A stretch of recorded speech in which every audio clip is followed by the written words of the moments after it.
Ravi felt like a ghost. Not the scary kind, but the kind people looked right through. At 16, he had mastered invisibility, moving through Northwood High's crowded halls unnoticed.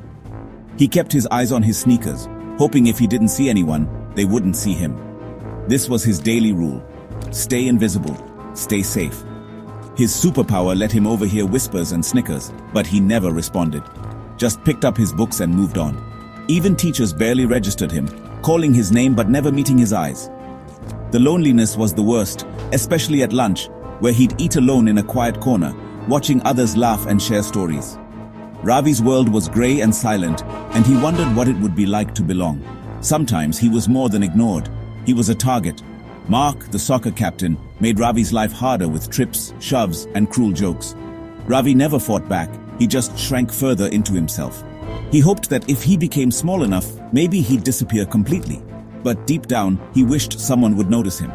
He longed for a friend, a saved seat, a simple, "How was your weekend?" Instead, he wore his invisibility like armor, even as it weighed him down. Every day he wondered if being unseen was better than being hurt. But sometimes he thought, maybe disappearing wouldn't be so bad after all. He drifted through life, a ghost among the living, and no one seemed to care. Home was quiet, but it was a peaceful quiet, filled with the rustle of pages and the hum of the fridge. His parents, kind but busy, saw a studious son and assumed he was fine. They didn't see the loneliness he carried. Ravi never told them about the bullies or his invisibility at school. He built a wall around his heart and pretended everything was okay.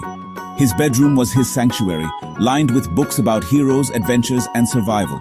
Books were his friends. They spoke to him when people didn't. The school library was his other refuge. Mrs. Gable, the librarian, always noticed him, leaving new books on his favorite table. She never pushed him to talk, just offered quiet understanding. Ravi spent hours lost in diagrams and stories, comforted by facts and procedures. The world of books made sense, unlike high school's chaos. Sometimes he watched life outside his window, kids laughing, families walking. He felt like a spectator, not a player. A deep sadness would wash over him, wishing he could join in. He wondered if he'd ever find the courage to step outside his shell, or if he'd always be on the sidelines, watching life pass by. The silence at home was gentle, but the silence inside him was heavy. He longed for connection, but didn't know how to reach for it. The annual science fair filled the gym with excitement and noise. Ravi's project, a simple electrical circuit, sat unnoticed in a corner. He watched as judges flocked to Mark's flashy rocket display, complete with lights and sound. Ravi felt invisible, his project suddenly insignificant. He just wanted the day to end. Then, he smelled burning plastic, faint but growing.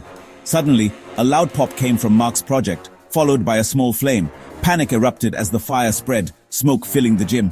The fire alarm blared, students screamed, and chaos took over. Teachers' instructions were lost in the noise as everyone rushed for the exits. Ravi stood still, heart pounding, but mind clear. He saw the danger fire, smoke, and a stampede. While others panicked, he assessed the situation. He remembered what he'd read about emergencies. This was his moment to act. And for the first time, people were looking at him. While chaos reigned, Ravi felt a strange calm. His mind focused on the problem, fire, smoke, and panicked students. He dropped to the floor, knowing the cleanest air was low. "Get down! Crawl!" he shouted, his voice strong. Students nearby listened, following his lead. For once, they saw him, not through him. He scanned the gym, spotting jammed main exits and remembering side emergency doors. He crawled toward them, urging others to follow. He covered his nose and mouth with his shirt, recalling a tip from a firefighter's manual. He helped a fallen girl to her feet, guiding her to safety. "Stay low, follow me," he commanded. Ravi was no longer invisible. He was a leader. His actions were precise, his voice clear. In the chaos, he found his purpose, and people listened. As I moved through the smoke, I remembered a summer emergency course I'd taken. While others went to camp, I learned from Mr. Henderson, a retired paramedic. He taught me that panic is the real enemy. Fear is natural, but panic is a choice. We practiced CPR, bandaging wounds, and finding safe exits. I absorbed every lesson, filling notebooks with diagrams and procedures. One day, Mr. Henderson set up a smoke drill. Stay low, know your exits. I practiced crawling through simulated smoke, heart pounding. That training, once just a hobby, was now saving lives. Mr. Henderson also taught me to guide people in a crisis. Speak with authority. People need a calm voice.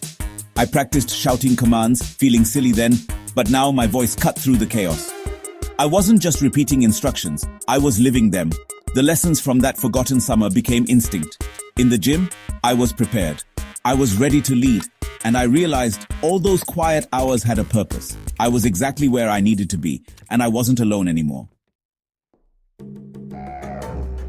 Leading students to the exit, I spotted Mark, my tormentor, coughing near the burning rocket. He was hurt and paralyzed by fear. For a moment, I hesitated, remembering every cruel joke and shove.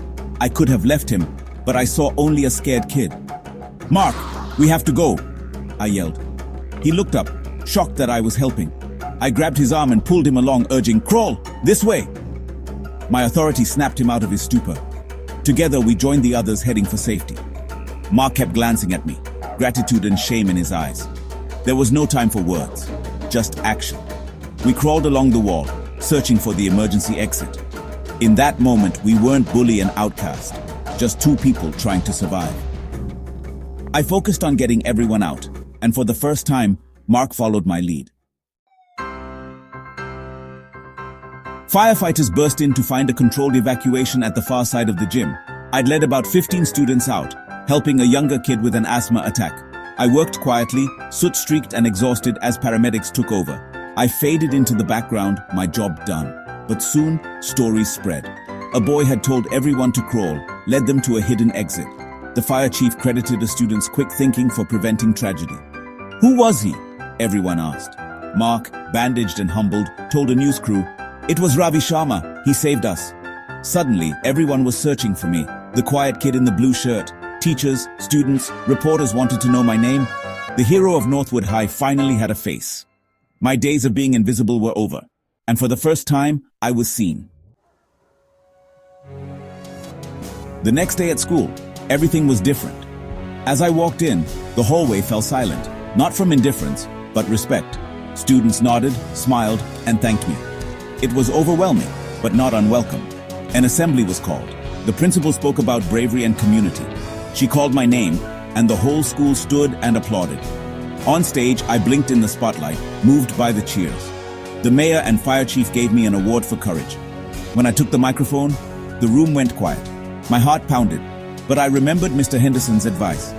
"I just did what anyone would do," I began, voice shaky but growing stronger. "You don't have to be the loudest to make a difference." I looked at my classmates. Sometimes making a difference is what helps people finally notice you. Another wave of applause washed over me, warm and genuine. For the first time, I felt proud to be seen. I realized I could use my voice to help others. The spotlight wasn't so scary after all, and I was ready for whatever came next. In the weeks that followed, everything changed. I walked with my head high, meeting people's eyes. The walls I'd built around myself began to crumble. When I looked at people, they smiled back. The world wasn't as scary as I thought. Mark approached me, no smirk, just sincerity. "I'm sorry, and thank you," he said, offering his hand. I shook it, closing one chapter and starting another. The bullying stopped, replaced by respect. I joined a study group, sharing what I knew. I wasn't the most popular, but I wasn't an outcast. I had friends, conversations, and a seat at the lunch table. I became part of the world I'd only watched before. I helped Mrs. Gable start a student safety club. I found my voice and helped others find theirs. The fire was a terrible day, but it was also the day my life began. Being seen felt good, but real strength came from within. I was Ravi Sharma, not a ghost, but a hero for finding the courage to be myself. And at last, I was truly seen.